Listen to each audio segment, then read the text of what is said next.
Thank you. Sir നല്ല ഫോട്ടോജനിക്കാണ്. Thank you. പലരും പറഞ്ഞിട്ടുണ്ട്. അല്ല, ഞാൻ സീരിയസ് ആയിട്ട് പറഞ്ഞതാ.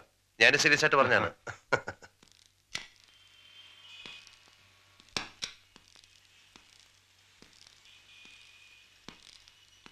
എങ്ങനെയുണ്ട് ജോലിയൊക്കെ? തരക്കേടില്ല. കുമാരേട്ടന് ശ്രീദേവി ഒരു ഒറ്റ മകളേ ഉള്ളൂ? എന്തേ? അല്ല, ശ്രീദേവിക്ക് 5 വയസ്സ് കഴിഞ്ഞപ്പോ ഒരു അനിയത്തിയോ മറ്റോ ഉണ്ടായെന്ന് പറഞ്ഞല്ലോ, ഓർമ്മ? എങ്കിലും എത്ര നന്നായനെ. ഒറ്റയ്ക്ക് കഴിഞ്ഞ് മടുത്തു. പക്ഷേ ഒരു പേരും കൂടെ കുമാരേട്ടൻ എന്നോട് പറയാറുണ്ട്. ഓർമ്മ കിട്ടുന്നില്ലേ? രുക്മിണിയാണോ? ആരാ അത്? എന്റെ ഫ്രണ്ടാ. അച്ഛന് വലിയ ഇഷ്ടമായിരുന്നു. ഇവിടെ വിമൻസ് കോളേജില് ഡിഗ്രിക്ക് പഠിക്കുക. എന്ന് വെച്ചാൽ 19-20 വയസ്സ്. 18-19.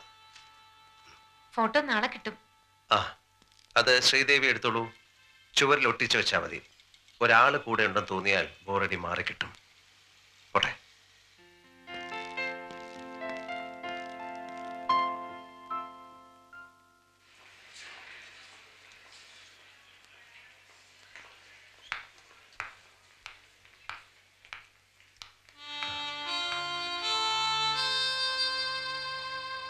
രുക്മിണി അല്ലേ?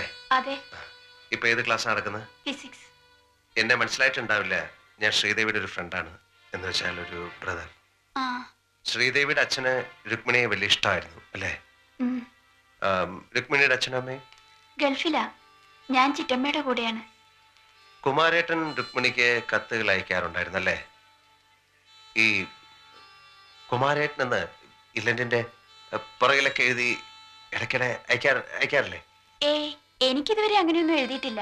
ഞാൻ അങ്ങോട്ട് ഗ്രീറ്റിംഗ് കാർഡ്സ് ഒക്കെ അയക്കാറുണ്ട്. That's it. ഏതായാലും ശ്രീദേവി പറഞ്ഞപ്പോ ഒന്ന് കാണണം തോന്നി. കണ്ടു. ഫിസിക്സ് ഇത്തിരി ടഫാണ്. ഞാൻ കാരണം ഉഴപ്പുണ്ടപ്പിക്കോളൂ. ഹലോ, കുട്ടിക്ക് എന്റെ വക ഒരു പ്രസന്റ്. അയ്യോ വേണ്ട. Come on, come on. Thank you.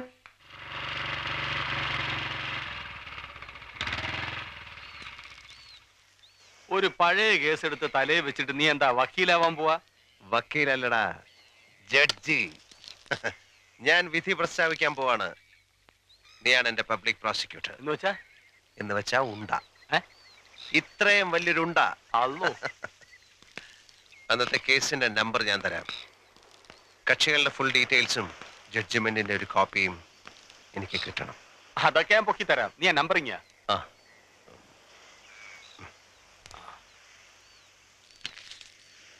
ഇതങ്കള ഇങ്ങോട്ട് എഴുത. വ്യക്തമായിട്ട് എഴുതണം, വായിക്കാൻ പറ്റണം. 37-473-12-3-1976. 10,000 കേസുകളാ ഇതിനകത്ത് കെട്ടിക്കിടക്കുന്നു. ആണോ? അതും ഇതുവരെ കോടതിയിൽ വരാത്ത കേസുകൾ. അതിനിടയ്ക്ക് 16 അടിയന്തരം കഴിഞ്ഞ ഈ കേസ് എന്തിനാണോ താനിപ്പോ തപ്പിയെടുക്കുന്നത്? 16 അടിയന്തരം അല്ലേ കഴിഞ്ഞിട്ടുള്ളൂ. ആത്മാവിന്റെ സ്വൈര്യം കെടുത്തുന്ന മറ്റ് കർമ്മങ്ങൾ ഇനിയും ചെയ്യാനുണ്ട്. എനിക്ക് വേണ്ടി ചേട്ടൻ തപ്പിയേ പറ്റൂ. ഞാനും മുങ്ങാം. തിരിച്ചു പൊങ്ങുമ്പോ നിധി വല്ലതും കൈ തടഞ്ഞാ പോരെ? എന്ത് തടയും? എന്തു തടയണം? മോള് പ്രസവിക്കാൻ ആശുപത്രി കിടക്കുകയാണ്. മോള് ഇരട്ട പ്രസവിക്കും പോരെ? മതി, ആ നമ്പർ വിട്. ഇങ്ങനൊരു വക്കാലത്ത് കൊണ്ടുവരുന്നത് ആദ്യമായിട്ടാ. ഇതെന്താ ഇങ്ങനെ? നെഞ്ചത്തൊരു പന്തം കുത്തി നിൽപ്പൂ കാട്ടാളൻ. കേട്ടിട്ടില്ലേ? പിന്നെ നമ്മുടെ കടമ്പന. ഞാനാണ് ആ കാട്ടാളൻ, ഇതാണ് ആ പന്തം. ഇതൊന്ന് കത്തിക്കെന്റെ പൊന്നു ചേട്ടാ. എഴുത് എഴുത്.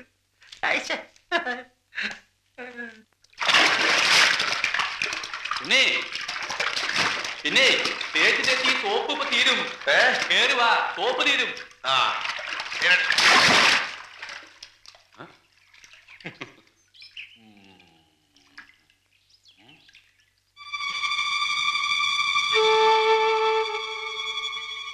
ഉണ്ണി, ഉണ്ണി, ഉണ്ണി, നീ എന്താ വെള്ളത്തിനടിയിൽ ഗറില്ല യുദ്ധം നടത്താ? അമ്മാവൻ പേടിച്ചല്ലേ? പിന്നെ പേടിക്കാതിരിക്കോ? നീന്തൽ അറിയാതെ വെള്ളത്തിലാണോ കളിക്കണേ? വെറുതെ ഒരു രസത്തിന് മുങ്ങി. ചെറുപ്പത്തില് ഞാനും പാർവതിയും ഈ കുളത്തിൽ ഒരുപാട് ഒരുപാട് വെള്ളാരം കല്ലുകൾ എറിഞ്ഞിട്ടുണ്ട്. അതൊക്കെ മുളച്ചോതൊക്കെ ആയിരിക്കും. ഒന്ന് പോടാ. എടാ ഉണ്ണി, നിന്നെ ഈ കുളത്തിൽ ആദ്യം പിടിച്ചിട്ട് ഞാനാ നീന്തൽ പഠിപ്പിക്കാൻ. ആദ്യത്തെ ദിവസം വാഴപ്പിണ്ടി കെട്ടിക്കിടന്നു, 4-ാം ദിവസം പിണ്ടി കഴിച്ചു. നീന്തുന്നാ ഞാൻ വിചാരിച്ചു. പക്ഷെ നീ മുങ്ങി. അമ്മമ്മായി എന്തൊരു കരച്ചിലായിരുന്നു. അന്നാണ് അവളെന്നെ ആദ്യമായിട്ട് തല്ലിയത്. പിന്നെ തല്ലിയിട്ടില്ല. തല്ലിയപ്പോഴൊക്കെ ഇവർ അറിഞ്ഞിട്ടുണ്ട്. ഈ തല്ലൊക്കെ വെറും പേരിനാ, വേദന എടുക്കില്ല. ഞങ്ങൾ എന്തിനായിരുന്നു അമ്മാവൻ ഇങ്ങോട്ട് കൊണ്ടുവന്നത്? തറവാട്ടിലെ ഉത്സവം കാണണമെന്ന് വാശി പിടിച്ച് കരഞ്ഞോണ്ടല്ലേ നിന്നെയും പാർവതിയും ഞാനും അമ്മായും കൂടി ഇങ്ങോട്ട് കൊണ്ടുവന്നേ. 2 ദിവസമായിരുന്നു ഉത്സവം. 3-ാം ദിവസം തിങ്കളാഴ്ച. അന്ന് പോകാൻ പാടില്ല എന്ന് അമ്മായി പറഞ്ഞു. പിന്നെ ചൊവ്വയും കഴിഞ്ഞ് ബുധനാഴ്ചയാണ് നമ്മൾ പോണത്. കടം ഇത്തിരി ഏത് മനുഷ്യനുണ്ടോ? കുടുംബത്തിൽ ആ കാര്യം അറിയിച്ചിരുന്നെങ്കിൽ എത്ര വേണമെങ്കിലും ഉണ്ടാക്കി കൊടുക്കാൻ ഞാൻ വിചാരിച്ചാലും അന്ന് കഴിയായിരുന്നു.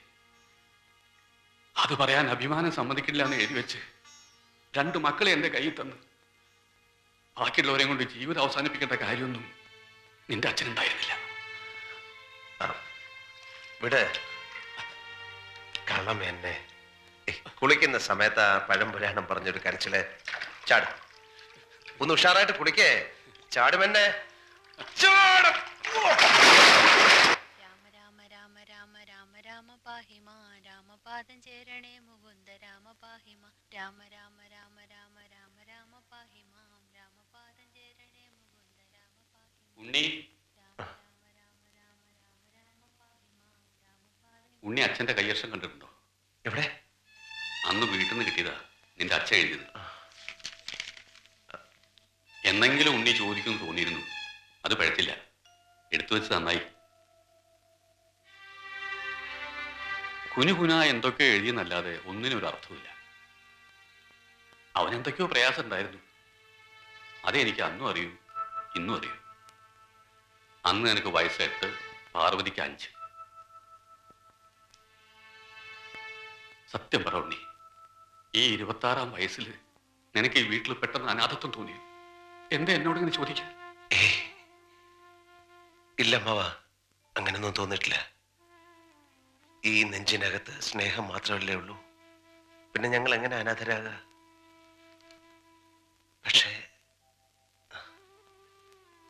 പക്ഷെ അങ്ങനെ തോന്നി. ഒരു ഉറപ്പ്, ഒരു വിശ്വാസം. നോക്ക്, ശരിക്കും നോക്ക്. ഇത് ശരിയല്ല. ഈ എഴുത്താരോ നിർബന്ധിച്ച് എഴുതിപ്പിച്ചാണെന്ന് തോന്നില്ലേ? എനിക്ക് അന്ന് 8 വയസ്സാ, ഇവൾക്ക് 5. 5 വയസ്സുള്ള ഇവളെയും 1 വയസ്സുള്ള ചിന്നുമോളെയും ഈ 8 വയസ്സുകാരൻ അന്ന് ഒരുമിച്ച് തോളിലെടുത്തിട്ടുണ്ട്. ഇത് എഴുതി വെച്ചു എന്ന് നിങ്ങൾ പറയുന്ന അച്ഛൻ്റെ അന്നത്തെ മുഖം ഇന്നും എനിക്ക് ഓർമ്മയുണ്ട്. ആ മുഖം ഒരിക്കലും ഈ കത്തെഴുതില്ല. ആ അച്ഛൻ ആത്മഹത്യ ചെയ്യില്ല. ഇന്ന് എത്രയാ തീയതി?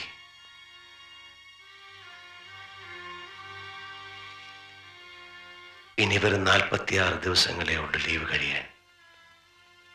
Precious 46 days. പ്രാണൻ പോലുള്ള 46 ദിവസങ്ങൾ. Time is too short.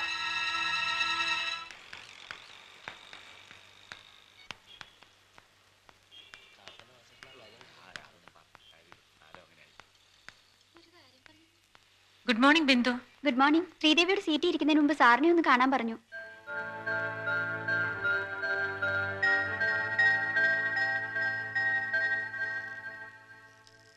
Sir, നിങ്ങൾക്കൊക്കെ ഒരു ജോലി തന്നാൽ മനസമാധാനം നഷ്ടപ്പെടുന്നത് മറ്റുള്ളവർക്കാ. ഞാൻ ലേറ്റ് ആയിട്ടില്ല സർ. ലേറ്റിന്റെ കാര്യമല്ല, ഇനി വേണേൽ എന്നും ലേറ്റ് ആയിക്കോ. ഇന്നു മുതൽ കുട്ടി ഇവിടെ വരണ്ട. നിങ്ങളവിടെ ആവശ്യമില്ല. സർ, കുട്ടിയുടെ അച്ഛൻ ഒരു വലിയ മനുഷ്യനായിരുന്നിരിക്കാം, ഒരുപാട് കാര്യങ്ങൾ ചെയ്തിട്ടുണ്ടാവും. എന്ന് വെച്ച് നിങ്ങൾക്കൊരു ജോലി എന്നതിന്റെ പേരിൽ ഏത് സമയത്ത് ഞാൻ ഇങ്ങനെ കിടന്ന് പേടിക്കണമെന്ന് വെച്ചാലോ? നിങ്ങളവിടെ ജോലിക്ക് നിർത്തിയാൽ ഫോട്ടോ എടുക്കാൻ വരുന്നവന്റെ തല തെറിക്കുന്ന അവസാനം കിട്ടിയ ഭീഷണി. അച്ഛൻ മോൾക്ക് ചെയ്തു വെച്ച സഹായം അല്ലാതെന്താ പറയാ? പേടികൊണ്ടാണ് കുട്ടി. എന്തെങ്കിലും സംഭവിച്ചാൽ പിന്നെ പറഞ്ഞിട്ട് കാര്യമില്ലല്ലോ. ഒന്നും തോന്നരുത്. വേറെ വല്ല സ്ഥലത്തും ഫോണില്ലാത്ത ഒരു സ്ഥലത്ത് കിട്ടുമെന്ന് നോക്ക്. അത്രയെങ്കിലും സമാധാനം ഉണ്ടാവുമല്ലോ. സംശയമല്ല, ഈ ഫോൺ നിങ്ങൾക്കാവും. വേണ്ട സാർ,